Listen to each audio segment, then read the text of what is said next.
ஒரு குப்பை தொட்டி முன்னாடி உட்காந்து ஒருத்தன் நம்ம வாழ்க்கை மட்டும் ஏன் இப்படி ஆச்சுன்னு சொல்லிட்டு அந்த குப்பை தொட்டியே பார்த்துட்டு இருந்தானா.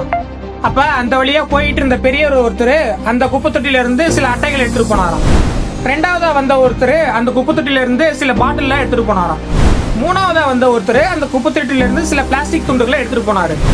நாலாவதா அந்த வழியா போயிட்டு இருந்த ஒரு நாய் ஒண்ணு அந்த குப்பை தொட்டில இருந்து சில எலும்பு துண்டுகளை எடுத்துட்டு போனுச்சு. கொஞ்ச நேரம் கழிச்சு அஞ்சாவது ஒரு பசுமாடு வந்துதான். அந்த பசுமாடு அந்த குப்பை தொட்டில இருக்க வாழை இலையெல்லாம் எடுத்து சாப்பிட்டுட்டு போனுச்சான். அப்ப அவன் யோசிச்சானா, ஒரு குப்பை தொட்டியாலேயே இத்தனை பேர்த்த வாழ வைக்க முடியுதுன்னா நம்மளால ஏன் வாழ முடியாது அப்படின்னு சொல்லி நினைச்சுக்கிட்டு எந்திரிச்சு போயிட்டானா. அதே மாதிரி நீங்களும் வாழ்க்கையில ஏதோ பெருசா சாதிக்கணும்னு நினைக்கிறீங்களா? கவலையை விடுங்க. உடனே ஸ்கிரீன்ல தெரியுற நம்பரை கான்டாக்ட் பண்ணுங்க. எங்க கூட சேர்ந்து நீங்களும் சாதிக்க ஒரு ஆப்பர்ச்சுனிட்டி நாங்க ப்ரொவைட் பண்றோம். இந்த ஆப்பர்ச்சுனிட்டியை மிஸ் பண்ணாதீங்க. Better luck for your bright future.